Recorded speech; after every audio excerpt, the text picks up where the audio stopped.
Seigneur, j'attends ta venue depuis si longtemps. Amen. En un instant, en un clin d'œil, transforme notre corps de misère. Amen. Fais de nous des saints. Amen. Et accueille-nous dans le royaume des cieux. Amen. Que veut-il dire par changer immédiatement d'image? Les images de notre chair se transformeront instantanément lorsque le Seigneur descendra et se manifestera devant nous. Nous serons élevés dans les cieux pour rencontrer le Seigneur. Après avoir entendu ces échanges, les frères et sœurs semblent plus confiants à l'idée d'être enlevés dans le royaume des cieux quand le Seigneur viendra, mais ils négligent de pratiquer la parole du Seigneur et de suivre ses commandements. Le Seigneur Jésus l'a dit très clairement. Ceux qui me disent « Seigneur, Seigneur » n'entreront pas tous au royaume des cieux. Mais celui-là seul qui fait la volonté de mon Père qui est dans les cieux. C'est la seule condition établie par le Seigneur Jésus pour entrer dans le royaume des cieux. Quand on s'en tient à la parole de Paul et qu'on espère que le Seigneur, quand il viendra, changera instantanément notre image pour que nous soyons élevés au royaume des cieux, ce n'est certainement pas faux.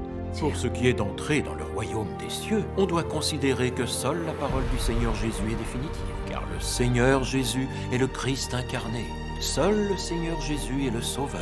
La parole du Seigneur Jésus est la vérité. Seule la parole du Seigneur Jésus fait autorité. Puisque Dieu est tout-puissant, un seul mot de Dieu a créé les cieux, la terre et toutes les choses, et ressuscité les morts. Dieu peut faire de nous des saints, en une parole. Pourquoi est-ce que Dieu doit devenir chair? Pour exprimer la vérité, accomplir l'œuvre du jugement et purifier les hommes. La création des cieux, de la terre et de toutes choses à partir du néant a été accomplie par une seule parole de Dieu. Amen. Mais, afin de purifier et transformer une humanité si corrompue, Dieu doit devenir chair et exprimer de nombreuses vérités pour juger et purifier les hommes. Amen. Pour que nous puissions connaître le jugement et le châtiment de Dieu, que la corruption soit anéantie et que nous soyons purifiés. Cela demande des années. C'est aussi le combat de Dieu contre Satan. Amen. Dieu Tout-Puissant dit « Satan a corrompu la chair de l'homme. L'homme est devenu l'incarnation de Satan et est devenu l'objet à être vaincu par Dieu.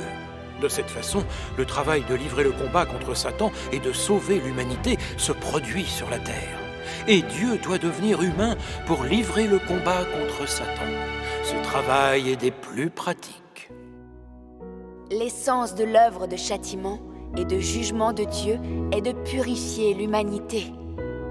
Ceci pour le jour du jugement dernier.